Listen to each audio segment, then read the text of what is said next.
Meu caçula, o povo gosta quando eu conto a história dele, né? Marcelo e Rosane se amarram. Minha mãe também. Ele tem uns hiperfocos. Cada momento da vida dele está focado numa coisa. Uma hora é carro, outra hora não sei o quê, outra... Agora ele está focado em consertar a bicicleta. Porque ele quer andar de bicicleta, só que consertar a bicicleta na bicicletaria é muito caro. Ele falou, não, vou consertar eu. Fez eu comprar um monte de chave na Shopee, comprei, chegou as chaves. E a roda da bicicleta dele tava um S, tava toda torta, tava tudo esquisito. Ele tá lá, pega a chave de raio e mexe nos raios e tenta desempenar, e esvazia pneu, enche pneu, troca pneu. Queria pegar o pneu da bicicleta do JP que tá quebrada lá em casa. Eu falei, deixa o pneu dele lá, não é teu, deixa quieto. E mexe daqui, mexe dali, fala, pai, olha só, não deu certo, aconteceu isso, aconteceu aquilo. Se vira, cara, dá teu jeito. Dá teu jeito, e aí ele tá mexendo e a roda continua batendo ali no quadro e nada resolvia aquele problema. Ele mexe daqui, mexe de lá, o problema era no eixo da roda, no centro da roda. Não adianta você mexer em pneu, bem, mexe no freio. Tava pegando no freio, o pneu pegava no quadro, o freio pegava no aro, e ele mexe no freio. Pai, tem que comprar um freio a disco. Eu falei, você só fala comprar em coisa cara, cara, pelo amor de Deus. Compra aquele que parece um ganchinho, uma ferradurinha de cavalo, pelo amor de Deus, muito mais barato. Compra um V-brake, um negocinho simples, 2 borrachinhas, freou, acabou. Que negócio de freio a disco o quê, rapaz? Você não tá com uma moto, você tá com uma bicicleta. E aí... mexeu quando foi ver o eixo, o rolamento estourado. Não adianta você mexer no freio, não adianta você mexer no pneu, não adianta você mexer no aro, no raio, não adianta você mexer em nada se o eixo estiver torto, se o eixo estiver quebrado. Quando o eixo está quebrado, não adianta você mexer ao redor da roda, que nada vai dar jeito. E a vida espiritual às vezes é assim, é ou não é? Às vezes a vida espiritual, a pessoa tenta ajustar as coisas externas, ela ajusta comportamento, ela muda o jeito de se vestir, ela muda o jeito de se falar, ela muda os lugares que ela frequenta, ela muda às vezes até as amizades que ela tem, ela vai mudando um monte de coisa externa, aparência, muda cabelo, vai mudando tudo, achando que essa mudança de rotina, de discurso, de hábito religioso vai resolver aquilo que está torto por dentro. Não resolve. Não vai ser de fora para dentro que vai resolver isso. Tem que mexer no eixo. Tem que mexer no centro. Se ela continuar tentando mexer fora sem mexer dentro, vai continuar cansada, vai continuar pesada, vai continuar girando como a roda gira, mas sem ter paz. Sem ter paz nenhuma. Por quê? Porque quando Cristo não é o centro da nossa vida, até as coisas certas vão ficar fora do lugar. Todas as coisas externas não são erradas, mas se Cristo não é o centro, não adianta de nada. Semana passada a gente caminhou pela primeira parte dessa mensagem que Paulo prega aos Colossenses, esse confronto de Paulo aos Colossenses. Nós vimos que aquela igreja estava sendo cercada por ensino falso, um ensino mais ou menos falso, um ensino de uma espiritualidade cheia de complementos. Tinha filosofia tentando parecer profundidade, tinha legalismo tentando parecer santidade, tinha misticismo tentando parecer intimidade com Deus, tinha regra humana tentando se parecer com obediência, tinha ascetismo tentando parecer consagração. Tudo tinha aparência, tudo parecia sério, tudo parecia espiritual, mas Paulo, ele rasga o véu, ele desvenda, ele revela pra gente, mostra que por detrás daquela casca religiosa, daquela capa de aparência, havia um problema antigo, gente tentando acrescentar alguma coisa a Cristo, quando Cristo é suficiente. Muletas, que não é do Jotinha, muletas que a gente carrega. A minha esposa está me repreendendo. Não repreende seu marido. Eu expliquei semana passada, ficou gravado ali que eu não estava falando do Jotinha. Ele entendeu, né, Jotinha? Não é você. Jotinha falou que me ama, fez assim pra mim. A resposta de Paulo foi firme: não precisamos de muletas, não precisamos de nada além de Cristo. Não porque a vida cristã precisa ser rasa. A ideia de Paulo não é essa. Paulo não está pregando, defendendo uma fé fraca, uma fé sem compromisso, sem santidade, sem transformação. O que Paulo está dizendo é que a fé não precisa de muleta, ela não precisa de enfeites humanos para se tornar profunda. A fé ela não precisa de modismos espirituais para se tornar relevante. A fé ela não precisa de regras inventadas para se tornar santa. A fé precisa de Cristo, porque quando Cristo não basta, qualquer novidade vira tentação, qualquer experiência vira troféu, qualquer regra vira uma prisão, qualquer aparência vira disfarce. Mas agora Paulo dá um passo adiante no capítulo 3 de Colossenses. Ele não apenas desmonta a falsa espiritualidade, ele mostra como a verdadeira vida cristã funciona. Ele não diz apenas, não vivam presos a isso. Não, eles falam assim, vivam a partir de Cristo. É isso que Paulo está ensinando aqui no capítulo 3. Essa diferença ela é muito importante, porque muita gente pensa que o cristianismo é só você trocar uma lista por outra. Você troca a lista de regras mundanas pela lista de regras da igreja. Será que é isso que é a conversão? É trocar a lista de regras de um lugar pela lista de regras de outro lugar? Antes eu tinha regras do mundo, agora eu tenho regras da igreja. Antes eu tentava parecer bem diante das pessoas mundanas, agora eu tento parecer bem diante dos crentes.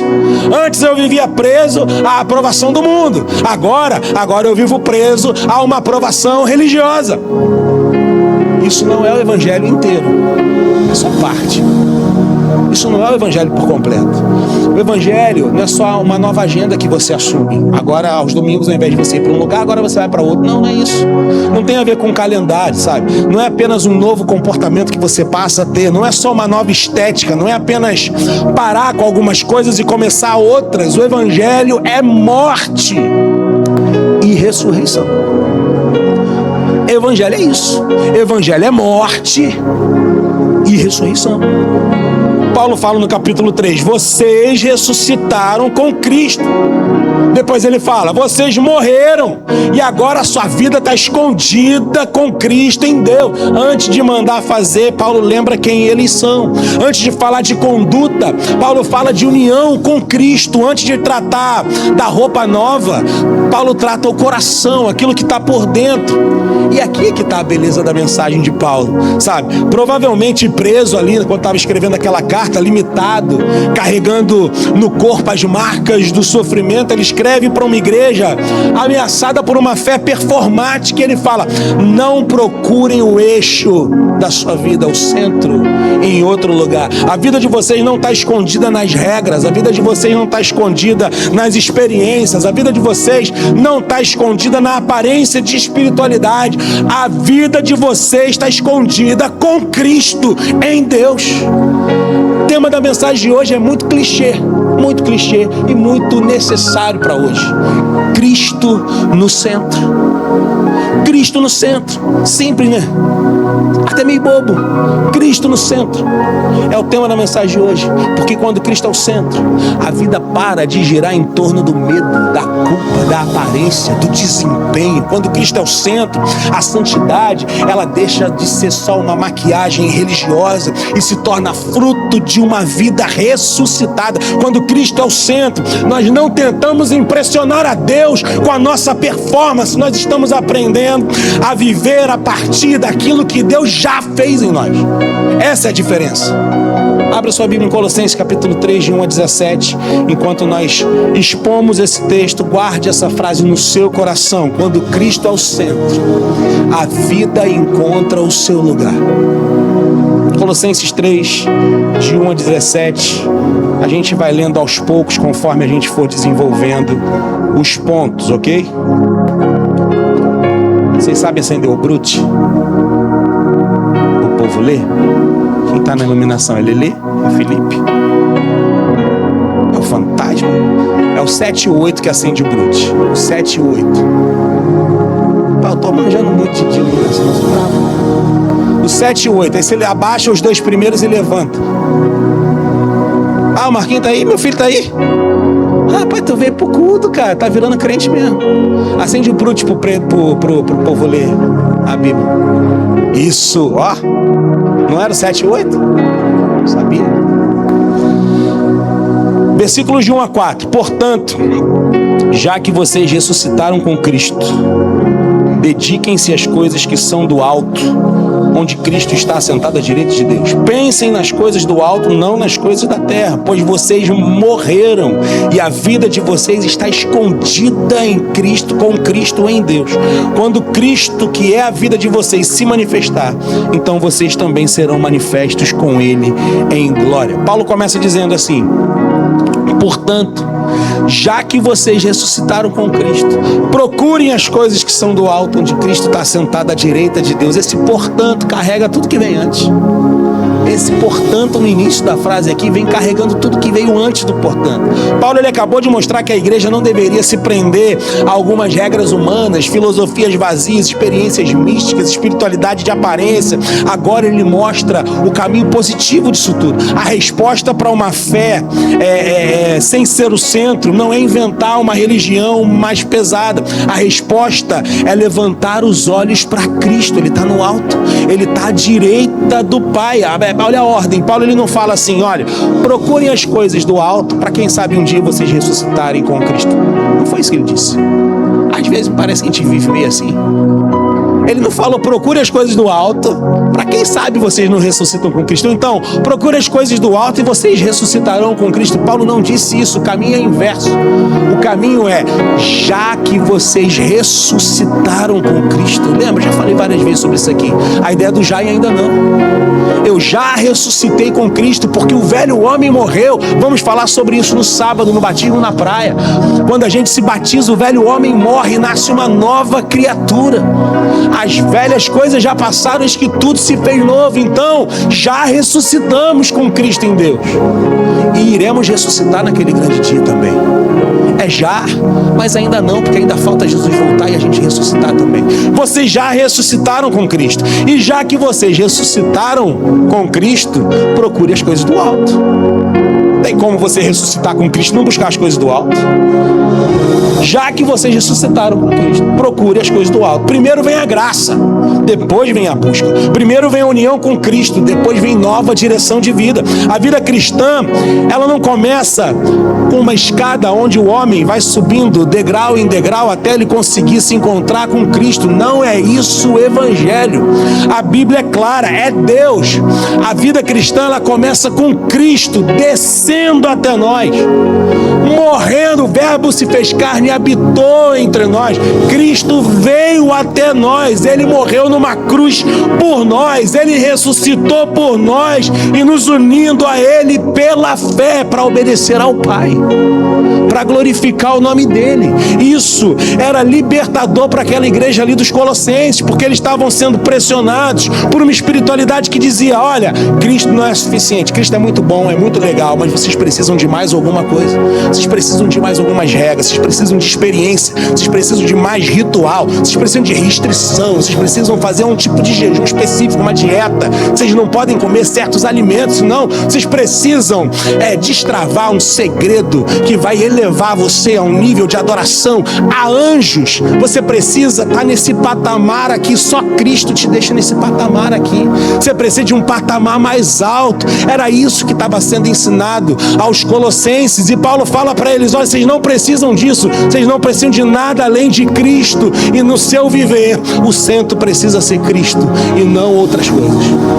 Só Cristo. Você não precisa de aparência. Paulo ele fala: vocês não precisam correr atrás de um eixo novo para a sua vida, vocês não precisam correr atrás de um novo centro para a sua vida. Vocês já ressuscitaram com Cristo. A vida de vocês não está perdida por aí no chão desse mundão, não. Ela está escondida com Cristo em Deus. Essa expressão é linda. A sua vida está escondida com Cristo em Deus, porque escondida não significa inexistente, Escondida não significa que ninguém está vendo. Não é escondida para que ninguém veja agora onde você está, qual é a sua fé e quem é que te... Não, é Deus com suas asas, Ele te cobre. Deus, Ele te protege. Deus, Ele está por cima de você ali, ó, te guardando, te protegendo, te conduzindo. A sua vida está protegida por Cristo. A sua vida está escondida nele, guardada por, enraizada no lugar onde o mundo não pode arrancar. Isso é estar escondido em Cristo. Aleluia! Aleluia! Por isso, glória a Deus. A sua vida verdadeira, sabe? Ela não está escondida na opinião das pessoas. A sua vida, ela não está na fase difícil que você está vivendo. Ela não está no seu desempenho espiritual, na sua célula durante a semana, ou no culto de domingo, ou no Vida Vitoriosa que você participou, sabe? Não está no quanto você parece forte. A sua vida, ela está em Cristo. Ele é o centro. É por isso que Paulo manda pensar nas coisas do alto, não nas coisas terrenas. Mas quando ele fala isso, ele não está dizendo para você que você tem que fugir da sua responsabilidade. Ele não está dizendo que o cristão, ele tem que ser um alienado das coisas que está acontecendo ao seu redor. Ele não está dizendo que você tem que desprezar o seu trabalho, a sua família, cumprir com sua responsabilidade. Ele não está desprezando o sofrimento que você sofre, porque a gente está nessa terra, a gente está sujeito a sofrer, porque no mundo tereis aflições, mas tem de bom ânimo. Eu venci o mundo, sabe? Paulo, ele não está dizendo para você fugir da terra, ele está dizendo para você não permitir que a terra defina qual é o centro da sua vida. O problema não é viver no mundo, o problema é viver com a alma ajoelhada diante desse mundo. É isso que Paulo está falando aqui. Por isso que ele manda olhar para o alto, porque quando Cristo é o centro, a nossa mente, ela muda de endereço. A gente continua trabalhando, a gente continua pagando conta, a gente continua criando filho, a gente continua resolvendo, enfrentando conflitos, a gente continua lidando com tentações, com pecados, a gente continua chorando perdas, a gente continua tendo que perdoar, a gente continua precisando pedir perdão, sabe? O céu não vira fuga, o céu, ele vira referência da sua vida, sabe? Cristo assentado à direita de Deus, ele se torna o ponto fixo quando tudo dentro de nós parece fugir do eixo. Ele mantém a gente no eixo. Glória a Deus. Talvez seja por isso que tanta gente vive cansada espiritualmente. Está cansada não é porque faz muita coisa, é porque faz muita coisa olhando para o lugar errado. Tenta vencer o pecado olhando para si, tenta encontrar valor olhando para os outros, tenta sustentar a fé olhando para a própria força. Só que Paulo, ele levanta a cabeça da igreja e diz: olhem para Cristo, Ele está vivo, Ele reina, a vida de vocês está nele, vocês pertencem a Ele, vocês não pertencem ao mundo, a sua vida está escondida em Cristo. Aleluia! Louvado seja o nome do Senhor. Quando Cristo é o centro, a vida encontra seu lugar no alto, e quem encontra sua vida no alto, para de procurar no chão aquilo que só Cristo pode dar. Quando Cristo é o centro, a vida encontra seu lugar longe da velha vida. Colossenses 3, de 5 a 11. A gente continua no texto aqui. Se você abriu a sua Bíblia, pode continuar com ela aberta. A gente vai até o 17.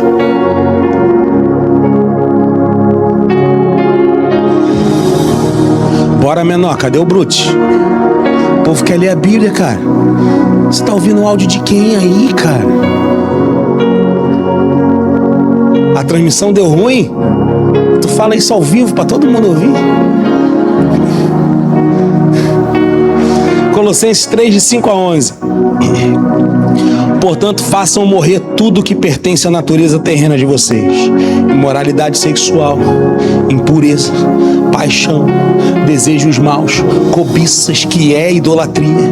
E por causa dessas coisas, que vem a ira de Deus sobre os que vivem na desobediência, as quais vocês praticaram no passado, quando costumavam viver nelas. Agora, porém, abandonem todas estas coisas: ira, indignação, maldade, maldade, calúnia e linguagem indecente no falar. Não mintam uns aos outros, uma vez que vocês já se despiram do velho homem com as suas práticas e se vistam do novo, o qual está sendo renovado em conhecimento à imagem do seu Criador nesta nova vida. Não há diferença entre grego, judeu, circunciso, incircunciso, bárbaro, vita, escravo, livre, mas Cristo é tudo e está em todos. Depois de levantar os olhos da igreja para o alto, Paulo ele vem para a terra, ele vem para os relacionamentos interpessoais, ele vem para o chão da vida, ele fala assim, façam morrer tudo que pertence à natureza de vocês. Essa frase é forte. Paulo não está falando para você domesticar a velha vida. Ele não está falando para você enfeitar a velha vida. Ele está falando para você dar uma recalchutada no velho homem. Ele não diz para você ter uma aparência, dar uma aparência religiosa para sua velha vida. Ele fala assim, façam morrer. Façam morrer a velha vida, porque tem coisa em nós que não precisa de ajuste, precisa de morte. Tem coisa que precisa morrer. Glória a Deus. Às vezes tem que ter coragem para dar um glória a Deus diante de uma frase dessa. A velha criatura tem que morrer. Paulo está respondendo diretamente ao problema da mensagem anterior que eu preguei em Colossenses 2, vocês lembram? A aparência de sabedoria é o que certas regras tinham. Lembra que eu falei sobre isso? Certas regras tinham aparência de sabedoria, mas não tinham poder algum para refrear os impulsos da carne. Eu falei sobre isso. O que isso quer dizer? A religião da aparência, ela consegue controlar o lado de fora por um tempo, mas não consegue curar o interior. Aquilo que está por dentro. Pode mudar a roupa, pode mudar o vocabulário, o ambiente, os hábitos, mas não mata o pecado. Não adianta você mudar tudo que está por fora, porque não mata o pecado. No máximo, ensina você a esconder o seu pecado um pouco melhor. No máximo. É por isso que Paulo ele vai direto ao ponto. Ele cita imoralidade sexual. Ele cita impureza. Ele cita paixão, desejos maus, ganância, que é idolatria. Depois, mais à frente, ele fala sobre ira, indignação, maldade, maledicência, linguagem indecente e mentira.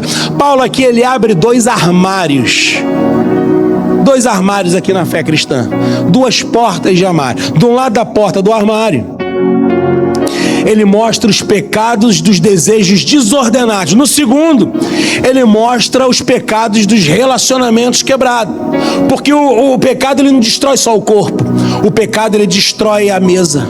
O pecado ele destrói comunhão. O pecado destrói a casa. O pecado destrói conversa. O pecado destrói os relacionamentos. Tudo aquilo que a gente se fecha é pecado. Quando você se fecha a Deus é pecado.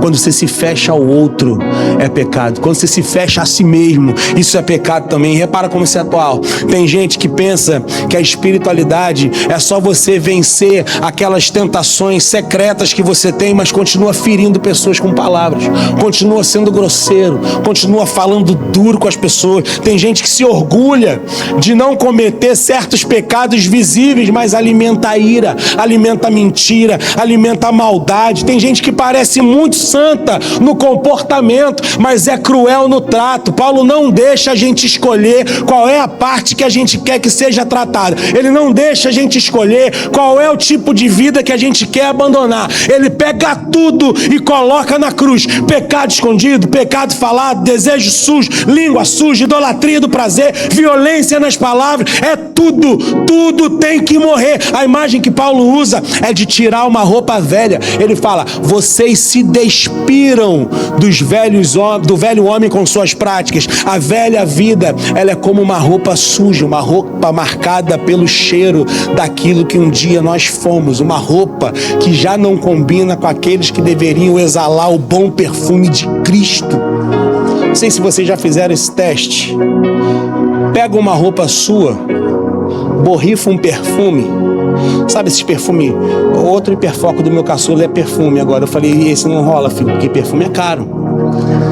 Entendeu? Vai nos da Avon, nesses mais baratinhos.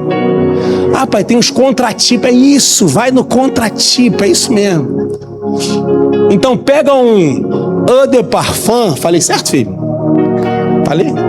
Tô brabo no francês, irmão. Você pega um eau de parfum, dá umas 5 borrifadas numa blusa sua, joga no canto e deixa lá. Em poucos dias já não tem cheiro nenhum. Agora pega uma blusa suja, fedida, com suvaqueira que você não trocou o desodorante, e deixa guardado num canto. Quanto mais tempo ela ficar, mais fedida ela fica. Já fizeram esse teste? Roupa suja, fedida, quanto mais tempo fica ali, mais ela vai ter cheiro ruim. Paulo está usando essa linguagem aqui. Tirar a roupa fedida, de tirar aquela roupa que exala cheiro ruim e se vestir com as vestes de Cristo. O problema é que muita gente quer vestir a veste de Cristo por cima das vestes do velho homem. Quer colocar louvor por cima de mentira. Quer colocar culto por cima da ira. Quer colocar cargo por cima de impureza. Quer colocar a Bíblia por cima de ganância. Mas o Evangelho, ele não é uma sobreposição religiosa. O Evangelho se trata de você se despir da velha criatura e se vestir da nova criatura que agora você é em Cristo. Paulo diz que o novo homem, o novo ser humano, a nova criatura está sendo renovada à imagem do Criador. Isso significa que santidade não é você perder a sua humanidade, é você recuperar a humanidade, porque o pecado, ele não nos torna mais livres, o pecado não nos torna mais vivos, o pecado, ele não nos torna mais autênticos, pelo contrário, o pecado deforma a gente. Para com essa ideia de achar que o pecado te liberta. Não liberta. Para de achar que o pecado vai te deixar mais livre. Não deixa. Não deixa. Eu tenho um amigo que hoje ele é pastor. Ele já era pastor quando eu o conheci, ele era pastor de jovens. Mas antes dele ser pastor... Peraí.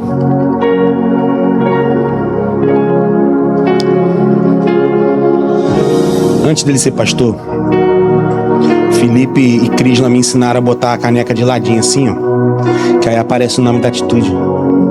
Se eu botar assim, que é o natural, ó, não aparece nada. Aí, ó. Aprendi, Felipe, viu? Pra ficar bonito na transmissão, que ele falou, tá bom? Esse amigo, antes dele ser pastor, ele sempre foi crente, nasceu em lar cristão. Sempre foi crente, tem irmão pastor, papai, não sei se o pai era pastor, enfim, uma família tradicional da Igreja Batista de Vila da Penha. E aí esse amigo, ele tinha um amigo que não era crente, que não se convertia de jeito nenhum. Ele era muito amigo dele, mas esse amigão dele não queria saber de igreja de jeito nenhum. E aí ele pregava o evangelho para esse amigo, e esse amigo falava assim: que você é crente o quê, Anderson? Tá maluco, cara? Eu não quero viver essa prisão, não. Eu quero poder sair, pegar minha mulher, eu quero poder ir pro pagode, fumar meu cigarro, beber minha bebida. Se eu for crente, não vou poder fazer nada disso. Tá doido? Crente é uma prisão. Se eu for crente, não vou poder fazer nada disso que eu gosto de fazer. Eu não vou ser crente nunca, nunca que eu vou pra tua igreja. Eu quero poder fumar meu cigarro em paz, sem ninguém ficar perturbando o meu juízo. Aí ele, queria trocar uma ideia contigo, bora dar um rolê. Aí começaram a caminhar. Aí no que eles estavam caminhando, ele falou, me dá teu cigarro aí. Ele, não, tá doido? Tu é crente, tu não pode fumar não. Não, não vou fumar não, só quero te mostrar um negócio daqui a pouco. Muito relutante, entregou o maço de cigarro, pegou o maço de cigarro, botou no bolso, estão caminhando. 5 minutos de conversa. Me dá um cigarro aí, eu quero fumar. Peraí, daqui a pouco eu te dou. Vamos ali que eu vou te mostrar um negócio ali. Aí estão caminhando, caminha mais, continua caminhando, mas passa mais 5 minutos. Cara, eu queria fumar um cigarro, me dá um cigarro aí. Daqui a pouco eu te dou, cara. Peraí, deixa eu te mostrar um negócio primeiro. Depois que eu te mostrar esse negócio, de repente pode ser que você possa fumar. Aí estão caminhando mais um pouco. O amigo se ligou. O que ele tava fazendo? Explodiu. Anderson, me dá um cigarro, cara. Eu quero fumar. Eu já tô há 15 minutos sem fumar. Eu não consigo ficar esse tempo todo sem fumar. Me dá um cigarro aí. Anderson falou assim: quem é que é preso? Quem que é escravo aqui? Quem que é preso? Você não quer liberdade? Eu sou preso? Que posso escolher se eu quero fumar ou não? Ou você que é preso que não consegue ficar 15 minutos sem fumar? Quem que é preso aqui? Deu um impacto naquele irmão ali, não era irmão, né? Naquele amigo dele lá. Deu um impacto. Preso é você, cara. Quem quer preso, gente? Eu que posso escolher amar meus filhos e minha esposa todos os dias? Ou você que não aguenta ter uma esposa só? Você que não aguenta os seus filhos dentro de casa e prefere inventar que está tendo trabalho depois do horário de trabalho só para não ter que ir para casa e ter que se relacionar com ele? Quem quer livre? Quem quer? Eu que posso dizer, eu não preciso dessa bebida para ser feliz, porque o Espírito Santo é suficiente na minha vida. Ou você que não consegue ficar um dia sem tomar sua cervejinha e acha que não é alcoólatra por causa disso? Tu é alcoólatra. Você não consegue ficar sem sua cervejinha um dia só? Ah, mas eu não fico bêbado, não caio no chão, não sei o que. Se você não consegue ficar um dia sem beber, você é viciado. Você é preso. Você não é livre. Você pensa que é livre, mas não é. Você que não consegue ficar sem ir pra sua baladinha, sem ir pro seu pagodinho, sem ir pra sua farrinha aí. Quem sou livre sou eu, que posso escolher não ir pra um lugar que não me abençoa. Quem é livre afinal? Pecado não te liberta. Pecado não te deixa livre para você fazer o que quiser. Pecado te deforma. O pecado deforma a sua humanidade. Só Cristo nos refaz. Cristo é quem nos refaz. Cristo é que nos devolve a imagem que o pecado tentou apagar. Cristo nos refaz. Cristo nos reveste. Quando Cristo é o centro, a vida encontra seu lugar longe da vida velha. Não porque a gente está tentando provar alguma coisa para Deus, mas porque não faz sentido ressuscitar com Cristo e continuar morando dentro do túmulo. Não faz sentido. Não faz sentido ressuscitar com Cristo e continuar vivendo uma vida de morte. Essa vida que você está levando está te dando uma vida de morte. Morte é o que você está vivendo.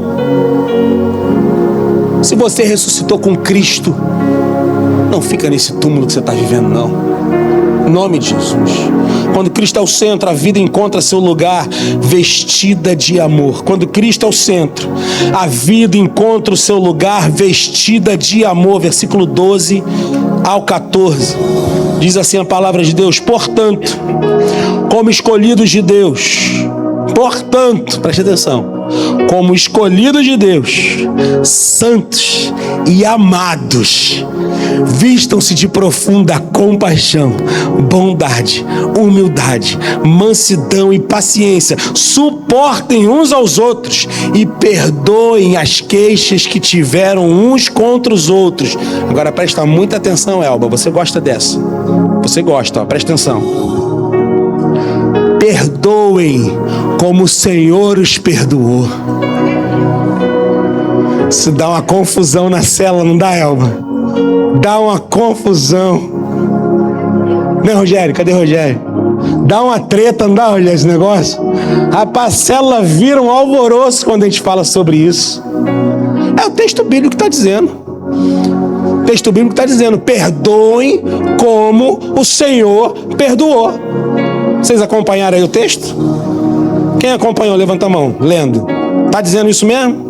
Tá? Tá dizendo? Tá? Confirma? Confirmado? O povo daqui também confirmou? O que tá dizendo? É para perdoar como? E aí? Ó, perdoar eu perdoo, mas não quero nem olhar na cara. Tenho ranço. Ó, perdoar eu perdoo, mas não cruza comigo, não. Não quero conviver mais com essa pessoa, não, de jeito nenhum. Tá doido? Perdoar não é isso, não. Não é assim que a gente fala? Agora finge que eu sou Jesus. Deixa eu até me arrumar aqui para ficar bonito que nem Jesus. Sou Jesus. Interpretação, teatro.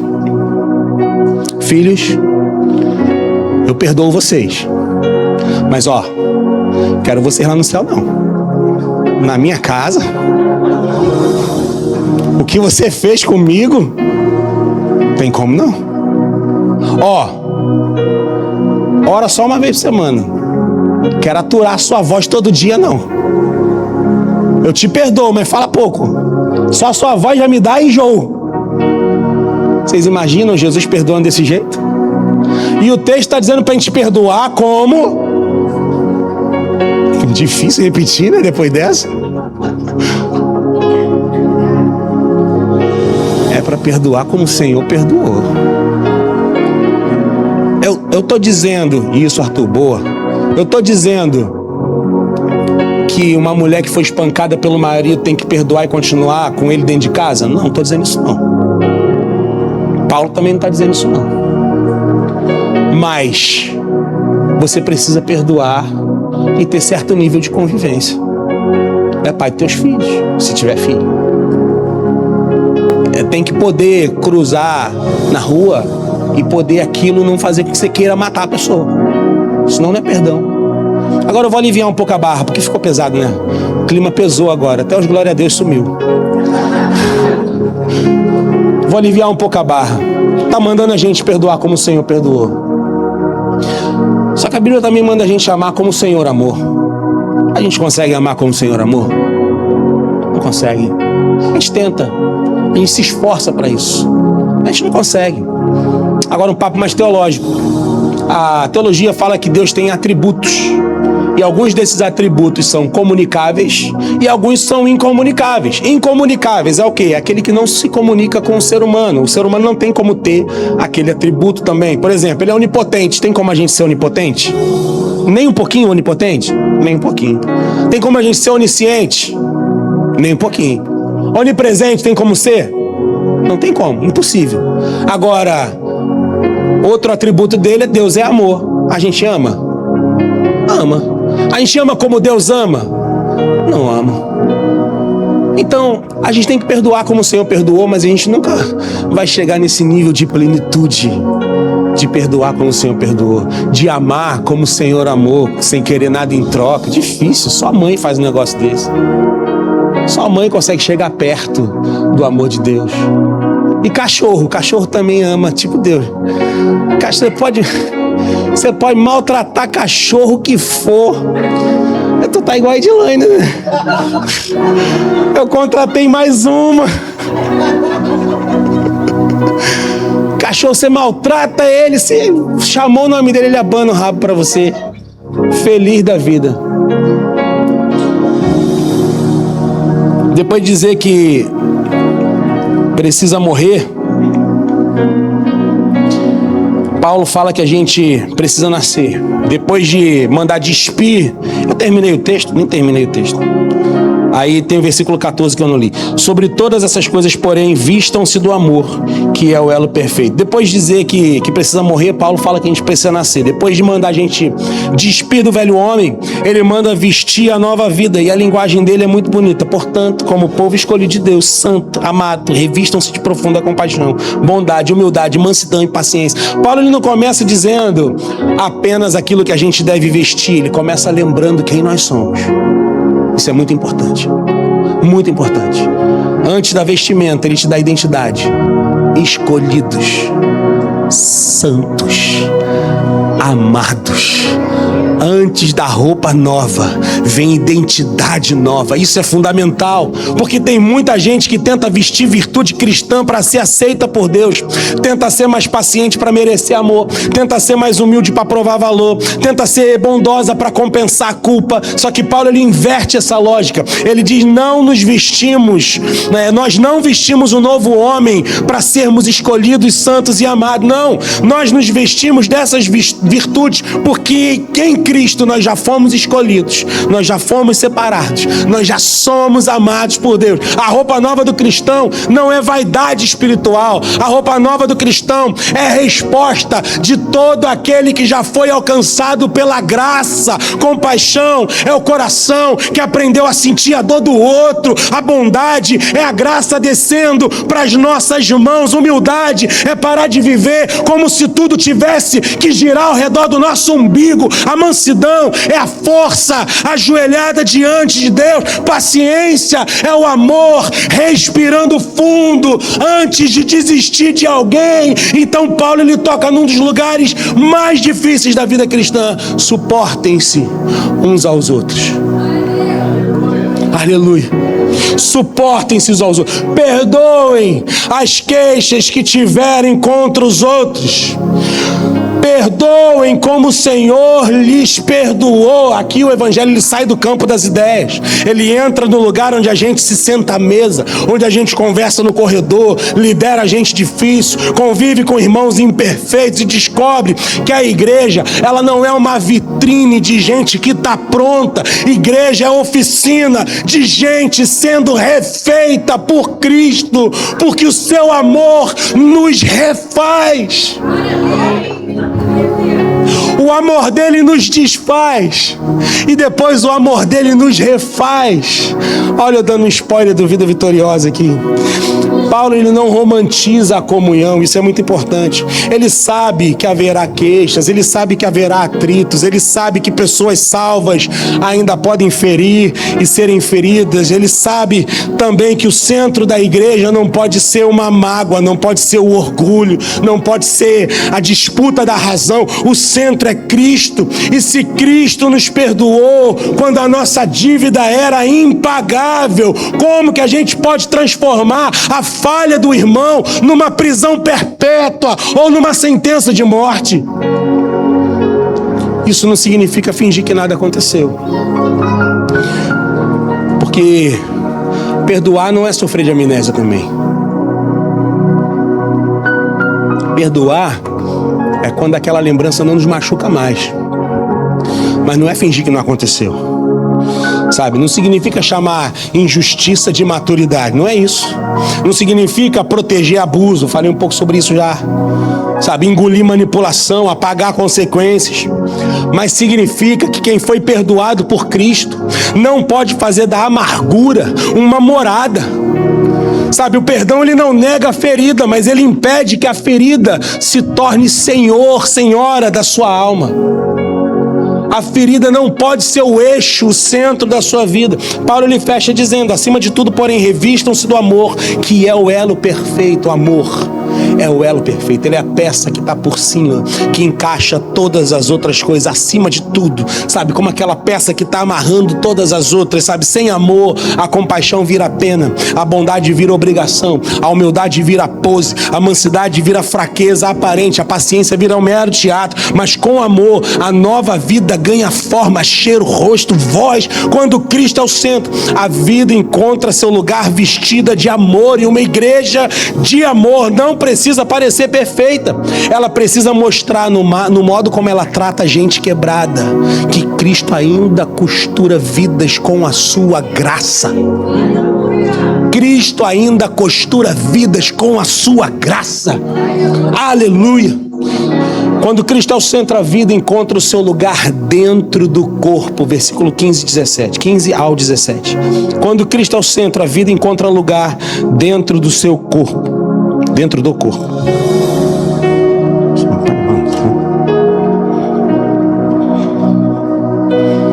Não tem jeito não.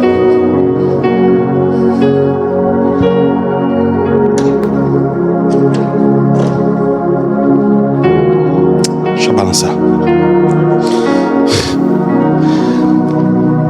A paz de Cristo deve ser o juiz no coração de vocês. Colossenses 3, 15 ao 17. A paz de Cristo. Cadê o brute, gente? Tá lendo a Bíblia. Já tinha combinado.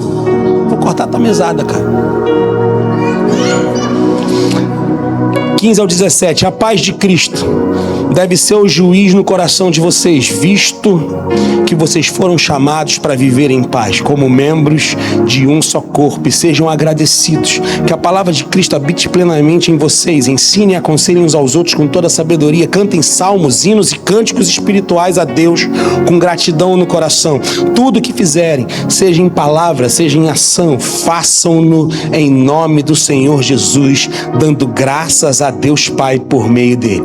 Paulo não termina essa parte falando apenas de vida individual. Ele não diz agora cada um cuide da sua espiritualidade sozinho. Pelo contrário, ele leva a nova vida para dentro da igreja. Ele fala que a paz de Cristo seja o juiz em seu coração, visto que vocês foram chamados a viver em paz como membros de um só corpo. Perceba, a paz de Cristo não é apenas um sentimento privado.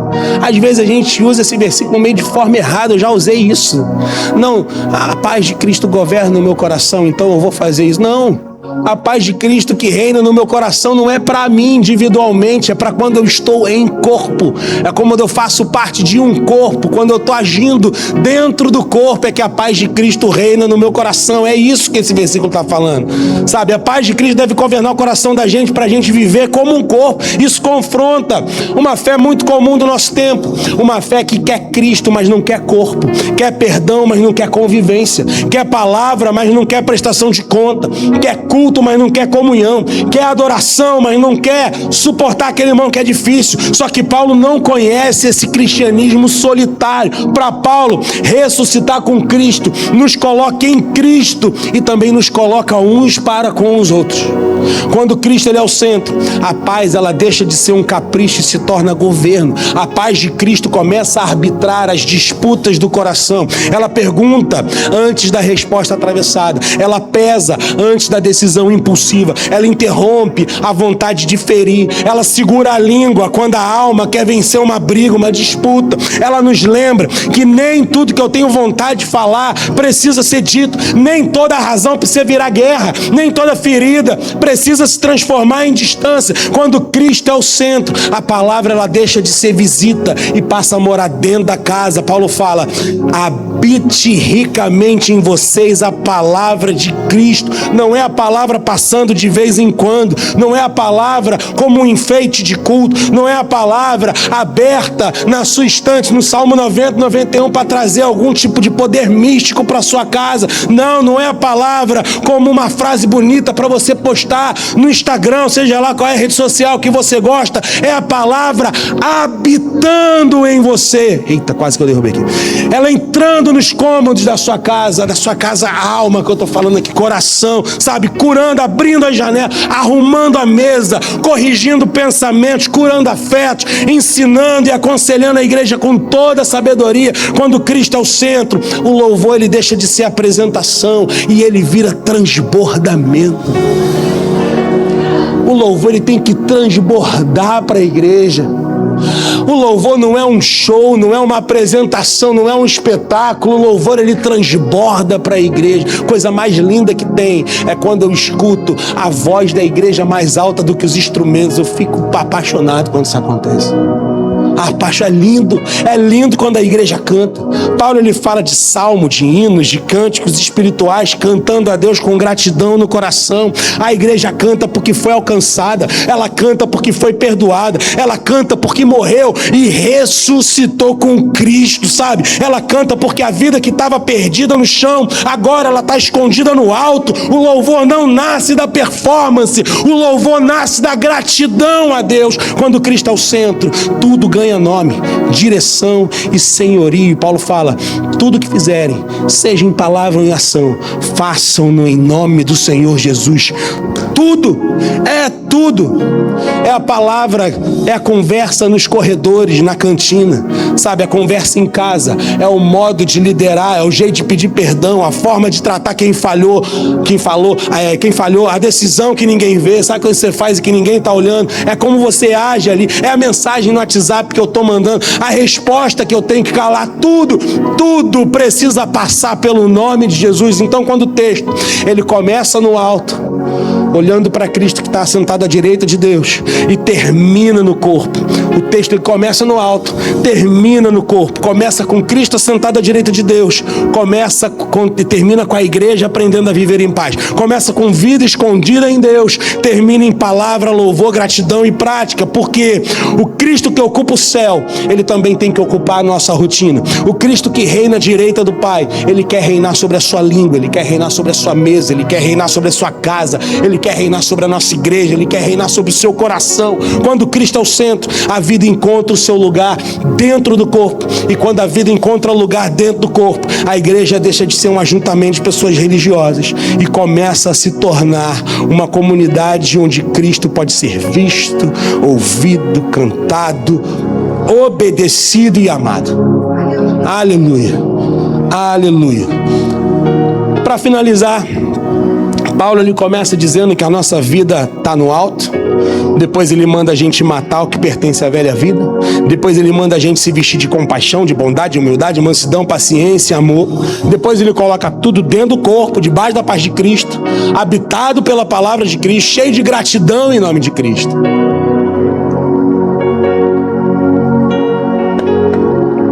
E no fundo, o que Paulo está fazendo? A gente volta lá para o início da mensagem. Ele está trocando o eixo da roda. É isso que Paulo está fazendo. Ele coloca o que tinha que estar no centro. Ele alinha a roda, ajustando o eixo. O eixo agora está no lugar. Porque quando Cristo sai do centro, a vida espiritual começa a entortar. A pessoa continua girando, mas gira cansada. Ela continua servindo, mas serve pesada.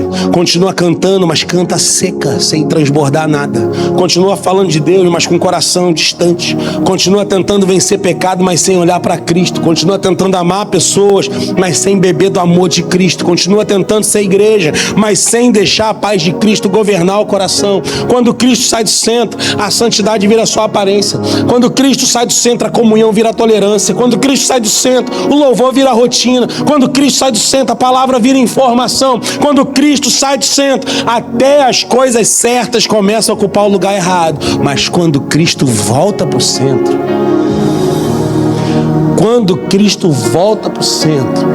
a vida encontra o alto outra vez. Quando Cristo volta para o centro, o pecado ele perde o direito de governar a casa. Quando Cristo volta para o centro, o velho homem ele não recebe mais maquiagem espiritual, ele recebe sentença de morte. Quando Cristo volta para o centro, a alma para de usar roupa suja, para de usar roupa fedida, para de usar roupa de culpa e começa a se vestir de amor. Quando Cristo volta para o centro, a igreja ela deixa de ser plateia assistindo o culto e volta a ser corpo de Cristo. Talvez a sua pergunta, a pergunta que o texto nos faz encarar hoje é: qual é o centro da nossa vida hoje? Qual é o eixo da nossa vida hoje? O centro é Cristo ou é a opinião dos outros? O centro é Cristo ou é o medo? O centro é Cristo ou é o pecado que você protege? Tem pecado que você escolhe até base bíblica para poder dar nome para o teu pecado. É Cristo ou é a mágoa que você alimenta? É Cristo ou é a aparência espiritual que você construiu sem ninguém perceber que por dentro o eixo já saiu do lugar há muito tempo? Paulo não está chamando a gente para uma vida maquiada, enfeitada. Ele está chamando a gente para uma vida mais rendida ao Senhor. Não é Cristo apenas como detalhe, não é Cristo como um plus na sua vida, não é Cristo como um discurso bonito, não é Cristo como uma visita que eu faço todos os domingos, é Cristo no centro, porque quando Cristo ocupa o centro, a vida inteira encontra o seu lugar. Amém? Amém? Glória a Deus. Quem entendeu isso? Glória a Deus, louvado seja o nome do Senhor. Talvez hoje você tenha percebido que a sua vida está ocupada por muitas coisas, menos por Cristo. Você tentou se ajustar por fora, você tentou melhorar hábitos, você tentou parecer forte, você tentou carregar culpa em silêncio, tentou compensar pecado com esforço, você tentou reorganizar a roda, apertar os raios, trocar o pneu, os freios, mas o eixo estava fora do lugar, não adianta nada. A boa notícia é que Jesus ele não veio só para melhorar a sua aparência religiosa, ele veio para te dar uma nova vida. Cristo veio para ser o centro da sua vida. Ele morreu na cruz pelos seus pecados. Ele ressuscitou ao terceiro dia. Hoje ele chama você para sair do centro e entregar o centro para Cristo. Você não precisa esconder sua vida quebrada de Cristo. É justamente a vida quebrada que ele veio buscar. Ele veio buscar você assim, quebrado, do jeito que você está. Tudo bagunçado na sua vida. E ó, ele ajeita. Ele limpa, ele perdoa, não importa o pecado, ele perdoa, ele refaz. Primeiro ele te desfaz, depois ele te refaz. Primeiro você morre, depois ele ressuscita, coloca tudo no lugar certo. Hoje a resposta não é tentar mais uma regra, não é tentar mais uma religião, não é mais um clubinho espiritual, não é vestir mais uma máscara. A proposta hoje é você render seu coração. Se você entende hoje que você precisa de Jesus como centro da sua vida, você precisa de Jesus como Salvador e Senhor da sua vida, ore com sinceridade.